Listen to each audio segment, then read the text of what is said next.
Hey everyone, this is the voice of JB, and thank you for joining me here today. And I'm glad you're here because we're talking about something that's deeply personal, deeply important, and honestly, something that a lot of us tend to avoid. But before we get started, I have to tell you that I am not a lawyer or an attorney, and I am here to provide information only. So today, we're digging into living wills and advanced healthcare directives, what they are, and why they're such a vital part of estate planning, especially for folks in our community.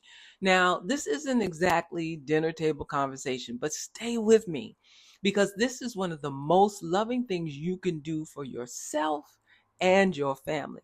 So let's start with the basics. A living will, or what sometimes is called an advanced healthcare directive, it's a legal document that lets you spell out exactly what kind of medical care you want if you can't speak for yourself. Now, that could be as a result of an accident or during a serious illness or even near the end of life. It covers things like whether you want to be on life support, how much intervention you're comfortable with, and even who you want making medical decisions for you if you can't for yourself.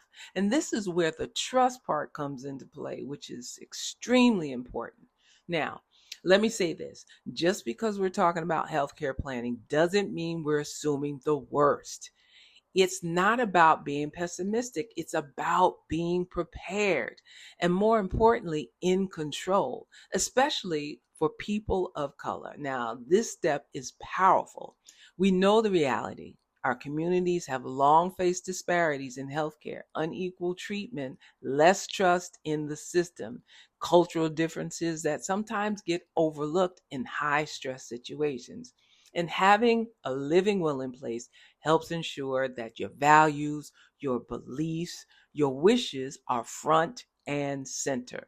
And it means your care reflects who you are, not just as a checklist for a hospital. Now, let's talk about family. When decisions aren't made in advance, the burden falls on your loved ones. They're left to try to guess what you want in moments of pain, fear, and confusion. That can cause stress, arguments, and even long-term tension between siblings or kids. But when you've written your wishes down, you're lifting that burden. You're giving them peace of mind. You're saying, I got this handled. And too often, estate planning gets boiled down to just money or who gets what. But your health, your dignity, and your care are just as important. And that's part of your legacy too.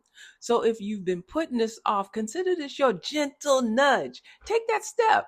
Have the conversation. Talk to your family. Talk to a doctor or a lawyer. Write it down because a living will isn't just a piece of paper. It's a gift to the people who love you. And it's one more way to say, I'm thinking ahead. I'm protecting what matters most. I appreciate you watching this video today. And if this has got you thinking, please like, share, and subscribe to receive more information like this. I want to help change the narrative that estate planning is only for the rich. So please also check out trustandwill.com for additional information regarding estate planning. And you can also get 20% off if you choose to use Trust and Will for your estate planning needs. See the link below. This is the voice of JB. And remember to walk in peace. Peace out, everyone.